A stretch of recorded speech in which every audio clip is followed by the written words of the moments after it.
जय हिंद। स्वागत है आपका हमारे इस यूट्यूब चैनल में। आज हम करेंगे ईडीओ 2025 के बारे में चर्चा, जो एग्ज़ाम होने वाले हैं। ठीक है। संभावित डेट व्यापम ने जारी कर दी है और अभी भी सिलेबस को लेकर कई लोगों के मन में संशय है कि क्या होगा।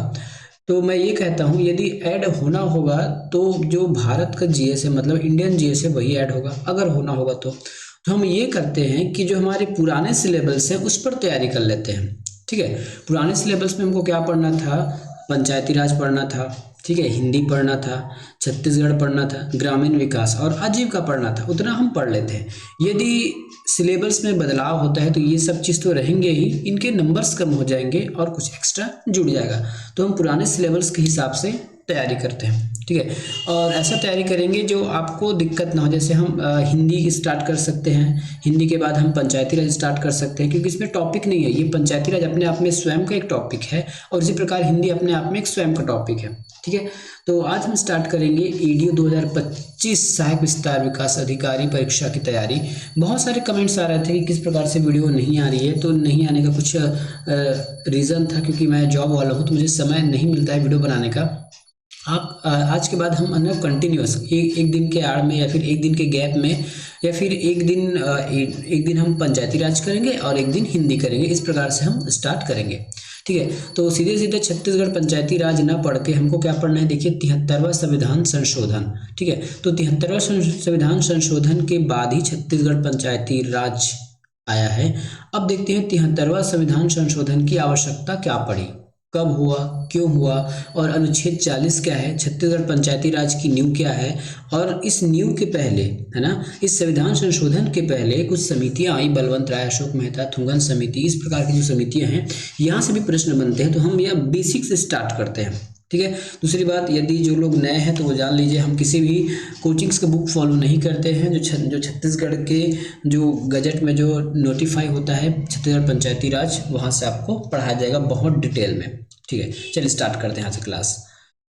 क्यों जरूरी है ना। तो 73वां संविधान संशोधन अधिनियम की पहले समिति क्या थी, 73वां संविधान संशोधन क्यों लाए गए, इस पर हम चर्चा करते हैं बहुत विस्तार से। ठीक है।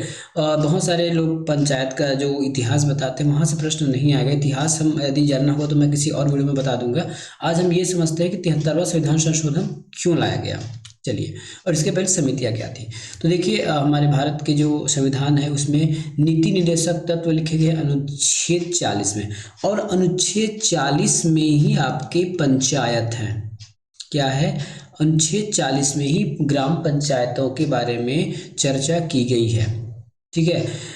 इसमें कहा गया है कि गांव के लोगों के लिए एक पंचायत होगा जो उनके दुख सुख को सुनेगा। ठीक है। अनुच्छेद 40 में कहा गया है। लेकिन ये डीपीएसपी है, ये अनिवार्य नहीं है। या पता है ना, डीपीएसपी अनिवार्य नहीं होता। शासन चाहे या फिर राज्य शासन चाहे तो उसको लागू कर सकता है, नहीं कर सकता है। तो इसी अनुच्छेद 40 को अनिवार्य बनाने के लिए हमने मतलब 73वां संविधान संशोधन किया गया। चलिए और देखते हैं।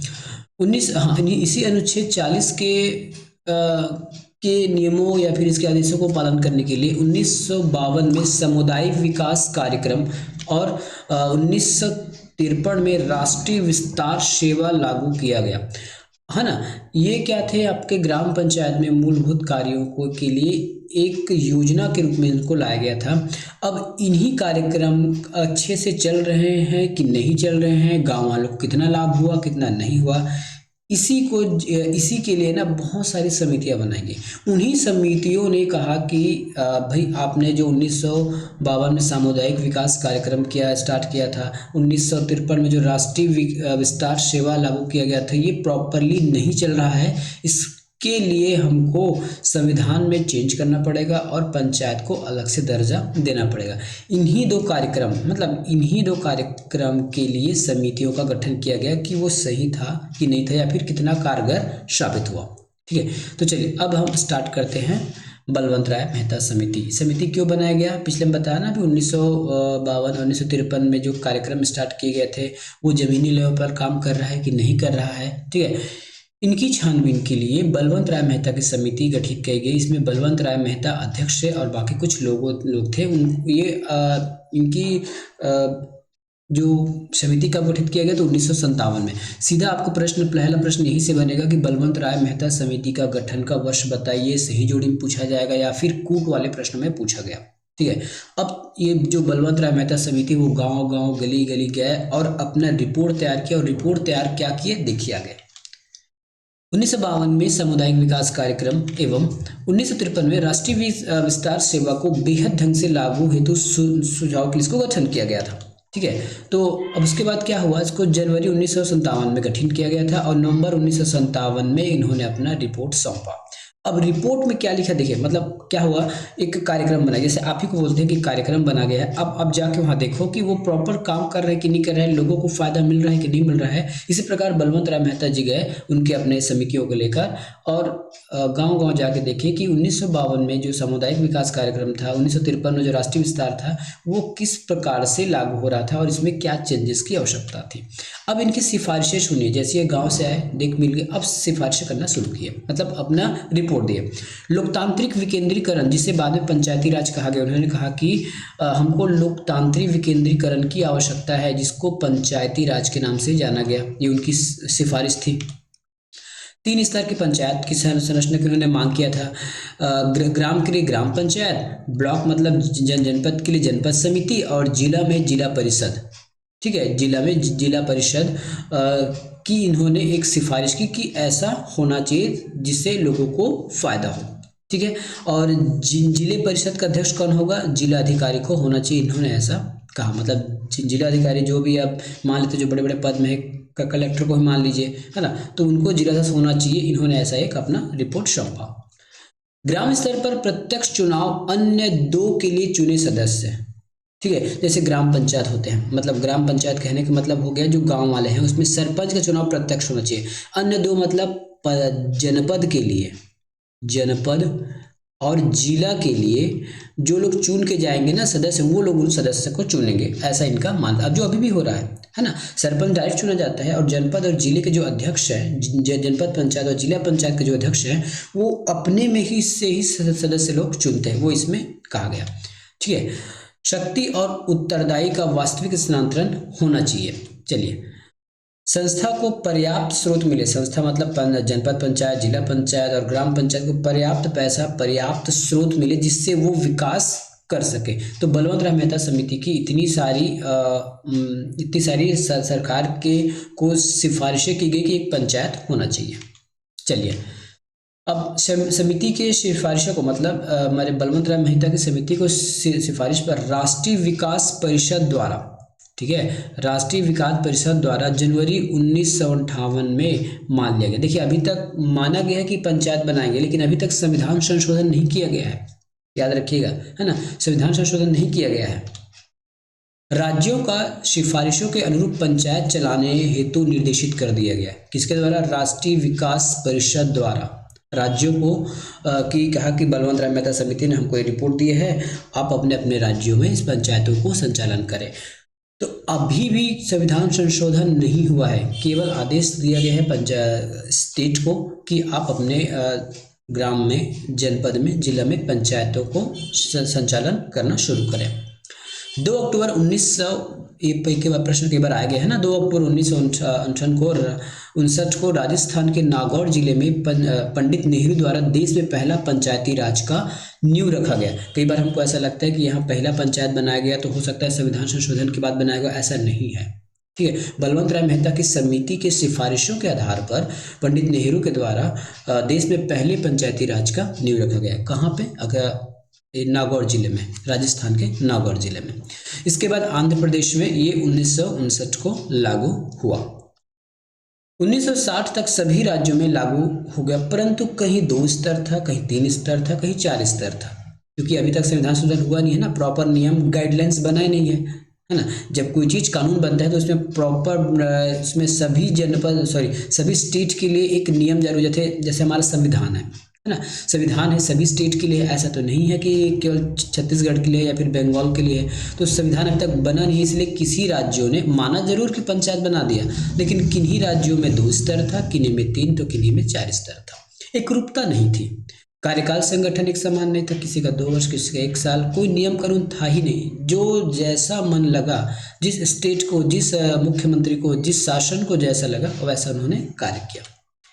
इसके बाद 13 अध्ययन दल भी बनाया गया कि भाई हमने तो बलवंत राय मेहता की समिति पर हमने पूरे भारत में पंचायती राज लागू कर दिया है, मतलब पंचायत बना दिए हैं, तो जाओ भाई 13 अध्ययन दल आप जाकर वहाँ पे निरीक्षण करो कि क्या चीज़ सही है कि नहीं है। ये 13 दल अलग से बनाए गए। अब आते हैं हमारा अशोक मेहता समिति, है ना। ये इन्होंने जनता पार्टी ने बनाया था। देखिए कई बार जब पार्टियां आती है ना तो वोट बैंक के लिए बहुत सारे काम करती है। तो जनता पार्टी ने कहा कि हम पंचायतों को सशक्तिकरण करेंगे, उसका संवैधानिकरण करेंगे, इसलिए अशोक मेहता समिति की एक समिति, अशोक मेहता की अध्यक्षता में एक समिति बनाई। कब बनाई? 1977 में। वो 57 में था, 77 में था, आया था, ठीक है, डेट याद रखिएगा। अब इसकी सिफारिशें क्या थी? तो अशोक मेहता समिति के द्वारा भी गया गया, उन्होंने पूरे गांव जाके देखा कि क्या है क्या नहीं है, तो उन्होंने अपनी सिफारिशें रखी। 2 स्तर की पंचायतों की संरचना, मंडल पंचायत एवं जिला परिषद एक मंडल में, मतलब 2 स्तर की पंचायतों की संरचना आपके मंडल पंचायत में एवं जिला परिषद में एक होना चाहिए, ठीक है। और मंडल में जो जनसंख्या है 15,000 से 20,000 की जनसंख्या गांव सम्मिलित हो, ऐसा इन्होंने कहा था। जिला परिषद कार्यकारी निकाय होगा, जो योजना लागू हेतु जिम्मेदार होगा। जिला परिषद मतलब जो उच्च पंचायत होगा वो कार्यकारी निकाय होगा, मतलब नीचे वाले जितने भी पंचायत हैं उनके लिए वो योजना बनाएगा और उसको मतलब यहाँ के शासन जो योजना बना के देगा वो नीचे लागू कराने के लिए, फिर अपने निचले स्तर के कार्यालयों में, निचले स्तर के पंचायतों में लागू कराने के लिए जिम्मेदार होगा कौन? जिला परिषद कार्यकारी, ठीक है। अगला, पंचायत चुनाव में सभी राजनीतिक पार्टी भागीदार। अब देखिए यहाँ पे राजनीतिकरण चालू हो गया। इन्होंने कहा कि क्योंकि लोग आगे नहीं आ रहे हैं अपने पंचायतों के प्रति, इसलिए क्या होना, इसको राजनीतिक लेवल पर होना चाहिए, जैसे अभी भी होता है ना, कोई भाजपा से खड़ा हो रहा है, कोई कांग्रेस से खड़ा, इस प्रकार से, और राजनीतिक पार्टी भागीदारी हो, ऐसा उन्होंने कहा था। पंचायत के पास कर लगाने की शक्ति होनी चाहिए। कर लगाने मतलब टैक्स। पंचायत जो ग्राम पंचायत होती है, जनपद पंचायत, जिला पंचायत जो है, अपने अधीनस्थ क्षेत्रों में टैक्स लगाने की उनको पास शक्ति होनी चाहिए। इससे पहले टैक्स की वो नहीं थी। अब इन्होंने ऐसा क्यों कहा होगा? जब ये लोग गाँव गाँव गए तो लगा भाई कि सरकार जितना पैसा देती है वो तो आने जाने में ख़त्म हो जा रहा है, तो पंचायत अपने खुद का रिवेन्यू जनरेट करे, कर लगा। यदि गांव में नालियां हैं, सफाई हो रही है, या फिर और कोई चीज़ें हैं जो सरकारी है, वहाँ से वो टैक्स लगाकर कुछ पैसा अर्जित करे, ताकि वो गांव की या फिर उस पंचायत की कार्य के लिए उपयोग हो। तो वो टैक्स लगाने की बात किया है कौन? अशोक मेहता समिति ने। 6 माह के भीतर चुनाव हो जाना चाहिए। कहने का मतलब यदि किसी का कार्यकाल खत्म हो रहा है तो 6 माह के भीतर चुनाव। देखिए अभी हम जितने भी बढ़ रहे हैं ना, वो कहीं ना कहीं इससे लगभग 50% से भी ज़्यादा जितनी समितियों ने सिफारिशें की है उन्हीं को उठा के 73वां संविधान संशोधन बना दिया गया है, उसी को आधार मानते हुए। जैसे 6 महीना पहले चुनाव, वो अभी भी लागू है कि जैसे ही किसी का कार्यकाल खत्म होता है तो 6 महीने के भीतर चुनाव होना चाहिए। राज्य चुनाव आयोग के परामर्श पर चुनाव जनसंख्या के आधार पर आरक्षण किया जाना चाहिए। अभी भी लागू। देखिए प्रत्येक राज्य में राज्य चुनाव आयोग बना दिया गया है 73वें संविधान संशोधन के द्वारा, है ना। और जनसंख्या के आधार पर आरक्षण दिया जा रहा है, ये भी हम अभी तक पढ़ते हैं, या फिर आप नहीं पढ़ोगे तो मैं आगे आपको पढ़ा दूंगा, ठीक है। तो बहुत सारी चीज़ें जो है वो समितियों से ही लिया गया है। पंचायती राज को संवैधानिक मान्यता मिलना चाहिए। कहने का मतलब यदि केवल अभी जो सेंट्रल गवर्नमेंट है केवल राज्यों को आदेश दे दिया कि आप पंचायत बनाओ, लेकिन लिखित में तो नहीं है, संवैधानिक होना चाहिए। तो ये इन्होंने संवैधानिक मान्यता के लिए भी कुछ अपनी सिफारिशें रखी थी। समिति के कार्यकाल के पहले ही, मतलब जो समिति अभी तक अपना कार्य कर ही रही थी, अपना सिफारिशें दे ही रही थी समय समय पर, समिति के कार्यकाल से पहले जनता पार्टी की सरकार गिर गई और अशोक मेहता समिति के सिफारिशों पर कोई कार्य नहीं हुआ, ठीक है। चलिए अब अगला समिति क्या आती है? GV.K. राव समिति 1985 में, डेट याद रखिएगा 1985, GV.K. राव समिति। अब इन्होंने क्या कहा? इन्होंने कुछ सिफारिशें रखी। ग्रामीण विकास एवं गरीबी उन्मूलन की समीक्षा हेतु योजना आयोग द्वारा गठन, ठीक है। ग्रामीण विकास एवं गरीबी उन्मूलन की समीक्षा हेतु योजना आयोग द्वारा गठन किया जाना चाहिए। सिफारिशें क्या थी? ठीक है, मतलब क्या कहा गया, ग्रामीण विकास और गरीबी उन्मूलन के लिए इसका गठन किया गया था, किसके द्वारा, योजना आयोग के द्वारा। ऐसा पढ़ना है आपको, ठीक है, कहीं आपको दिक्कत हो रहा हो तो। ग्रामीण विकास और गरीबी उन्मूलन की समीक्षा के लिए किसका गठन किया गया था, GV राव समिति के द्वारा ये गठन किया गया, का गठन किया गया था, किसके द्वारा, योजना आयोग के द्वारा। सिफारिशें क्या थी, तो नौकरशाह के कारण पंचायती राज बिना जड़ की घास हो गया है। ये लाइन कई बार पूछा गया है कि बिना जड़ के घास हो गया है, ये किन समिति के द्वारा कहा गया है, तो ये याद रखिएगा, इसको पूछा गया है। जिला परिषद को सभी विकास कार्यों की प्रबंधन हेतु मुख्य निकाय बनना चाहिए, तो पिछले वाले अशोक मेहता समिति जी ने भी कहा था कि जो जिला परिषद है उसको विकास कार्यों का मुख्य बल बना देना चाहिए। राज्य स्तर की कुछ नियोज कार्यों को जिला परिषद में स्थानांतरित करें, ये भी बिल्कुल सही है। जिला विकास आयुक्त पद का सृजन सभी कार्यों के लिए करने हेतु, मतलब जिला विकास आयुक्त का पद हो जो सभी कार्यों को करे, ऐसा भी इनका एक सिफारिश थी। चलिए, अब ये भी हो गया। अब आया हमारा LM सिंघवी समिति 1986, राजीव गांधी के सरकार के द्वारा गठन किया गया था। कौन सी समिति, LM सिंघवी समिति 1986, राजीव गांधी के सरकार के द्वारा इनका गठन किया गया था। पंचायत को संवैधानिक मान्यता और संरक्षण की आवश्यकता है, इनका मानना था, किनका, LM सिंघवी समिति का। पंचायत को संवैधानिक मान्यता एवं संरक्षण की आवश्यकता है। संविधान में एक नया अध्याय जोड़ना चाहिए, जो ग्राम सभा है जोड़ना चाहिए। जैसे अभी जब 73वां संविधान संशोधन हुआ तो उसमें भाग 9 में पंचायत को जोड़ा गया। ग्राम सभा की महत्ता पर जोर दिया गया, मतलब अभी तक कोई किसी ने ग्राम सभा की बात नहीं की थी, किसी भी समिति ने। LM सिंघवी समिति ने कहा कि ग्राम सभा भी होना चाहिए। तो आप देखोगे 73वें संविधान संशोधन में ग्राम सभा की महत्ता पर बहुत जोर दिया गया, सबसे ज़्यादा पावरफुल बनाया गया है ग्राम सभा को। आगे जब ग्राम सभा पढ़ेंगे तो बताएंगे कि कैसे लाखों करोड़ रुपये ऐसे ही ट्रांसफर हो जाता है ग्राम सभा के अनुमोदन पर। चलिए, नियमित चुनाव की सिफारिश, ठीक है, नियमित चुनाव की सिफारिश की गई कि समय समय पर हो। गांव के समूह हेतु न्याय पंचायत की स्थापना हो, पर पंचायत न्यायालय इस प्रकार से अभी तो फिलहाल ज़्यादा नहीं है, पर कभी कभी हम नियम में देखते हैं कि न्यायालय पंचायत भी होता है। गांव की पंचायतों को अधिक संसाधन उपलब्ध करा जाए, ये सभी समितियों ने कहा कि जैसे ग्राम पंचायत है तो उसको अधिक पैसा दो, अधिक से संसाधन दो, ताकि वो अपने समस्याओं को खुद ही समाधान कर ले, और स्टेट गवर्नमेंट या फिर सेंट्रल गवर्नमेंट को कोई दिक्कत ना हो, या फिर उनके पास लोगों को जाने की आवश्यकता ना हो। चुनाव विघटन की विवाद हेतु न्यायिक अधिकरणों की स्थापना के, मतलब जैसे कोई भी चुनाव होता है या फिर विघटन होता है, उसमें जो भी विवाद हो उसके लिए न्यायिक अधिकरण, मतलब कोई भी समिति या की बनाने की सिफारिश इनके द्वारा किया गया था। चलिए, ठीक है, अब आते हैं थुंगन समिति। अब हम चर्चा करेंगे थुंगन समिति क्या चीज है।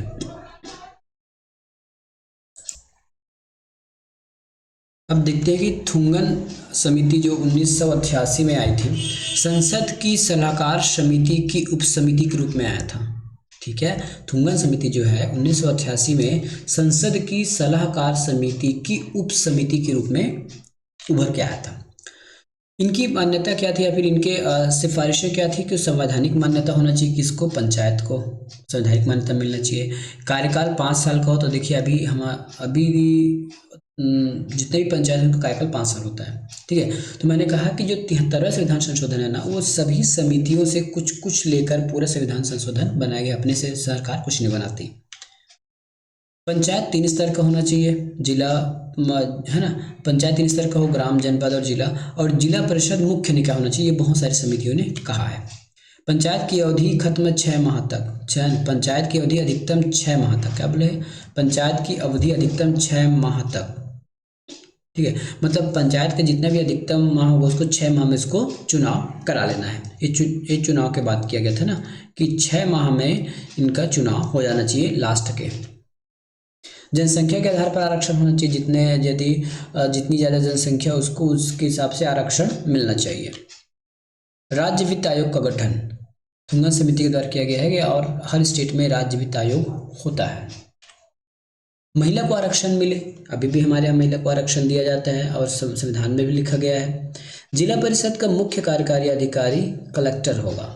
ठीक है। लेकिन अभी फिलहाल जिला परिषद का मुख्य कार्यकारी अधिकारी कलेक्टर नहीं होता, लगभग हमारे छत्तीसगढ़ में तो नहीं है। यहाँ मुख्य कार्यपालन अधिकारी CEO जिला पंचायत होते हैं, और अन्य स्टेट में होते होंगे तो फिलहाल मुझे उतना नॉलेज नहीं है। ठीक है, अब आता है गाडगिल समिति। ठीक है, 1988 में आया था, कांग्रेस के द्वारा इसको लाया गया था गाडगिल समिति को। संवैधानिक दर्जा पंचायत को मिले, त्रिस्तरीय हो, कार्यकाल 5 साल को। लगभग पुरानी सिफारिशें जो समितियां कर रही है। अनुसूचित जाति अनुसूचित जनजाति को आरक्षण मिलना चाहिए, मतलब ST SC को आरक्षण मिलना चाहिए। यहाँ पे अनुसूचित का मतलब ST ये होता है आपका SC, और अजजा का मतलब होता है ST। ठीक है, इनको आरक्षण मिलना चाहिए। तीनों स्तर में प्रत्यक्ष निर्वाचन कहा गया इन्होंने, तीनों स्तर में प्रत्यक्ष निर्वाचन होना चाहिए, मतलब जनपद, जिला और ग्राम पंचायत पर। कर लगाना, राज्य वित्त आयोग का गठन हो, मतलब कर लगाना कौन लगाएगा, जनपद जिला लगा सकता है। और राज्य वित्त आयोग को गठन हो, ये पुरानी समितियों ने भी कहा है। राज्य चुनाव आयोग होना चाहिए, पुरानी समितियों ने कहा किया गया है। इस समिति की सिफारिश संविधान संशोधन का आधार बना। ठीक है, वैसे तो इस समिति ने सभी चीज़ को, केवल बहुत सारी चीज़ें ऐसी है जो पुरानी समितियों ने कहा है, पर इसी समिति के आधार पर ही संविधान संशोधन का आधार बना इसकी सिफारिश है। ठीक है, अब संवैधानिकरण हुआ। अभी तक जितने भी समिति हमने पढ़ा वहाँ से बहुत सारे प्रश्न आ गए। अभी हम देखेंगे किस प्रकार से प्रश्न पूछे जाते हैं। अब संवैधानिकरण की कुछ प्रयास किए गए। अभी तक तो प्रश्न आया नहीं है, लेकिन आने की संभावना है, देख लीजिएगा।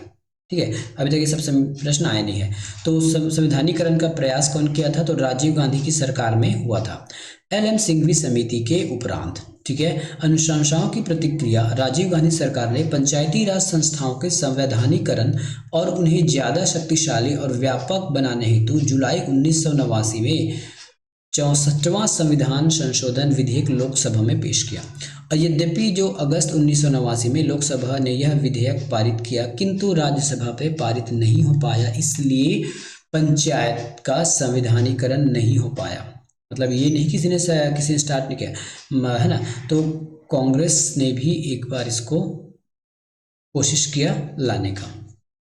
ठीक है, उसके बाद आई VP सिंह की सरकार आई, इन्होंने भी कोशिश किया। नवंबर 1989 में VP सिंह के प्रधानमंत्री नेतृत्व में, है ना, में राष्ट्रीय मोर्चा सरकार के कार्यकाल संभाला और शीघ्र ही घोषणा की कि वह पंचायती राज संस्था को मजबूती प्रदान करेंगे।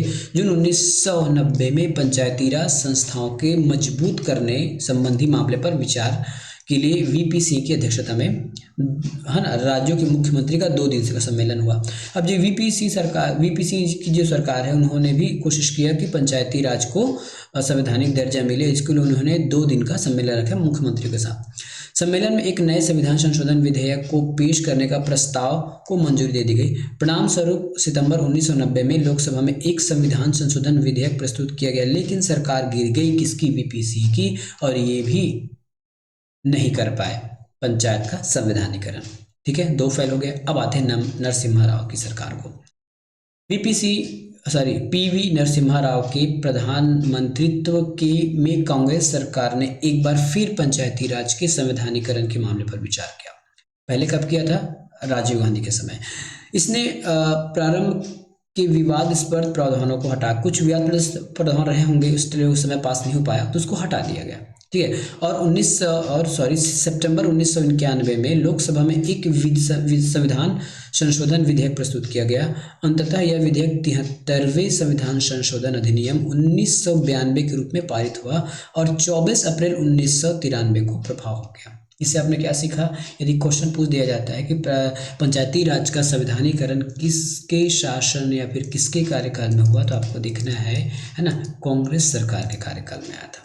डेट याद रखना पड़ेगा, है ना। 73वें संविधान संशोधन। अब ये मान लो ये एक 92 क्यों लिखता है, क्योंकि ये उस वर्ष स्टार्ट हुआ था, लेकिन ये प्रभावशाली कब हुआ, 24 अप्रैल को। देखिए बहुत सारे नियम बन के तैयार रहते हैं, पूरा नियम बन जाता है, उसके बाद कुछ दिन बाद उसको बाद में प्रभावशील किया जाता है। तो ये 1992 में हुआ था, लेकिन 1993 में ये प्रभावशील हुआ। कौन सा, अभी हम छत्तीसगढ़ पंचायती राज की बात नहीं कर रहे हैं, अभी केवल संविधान संशोधन की बात कर रहे हैं। तो संविधान संशोधन हो गया, ठीक है, फाइनली संविधान संशोधन हो गया।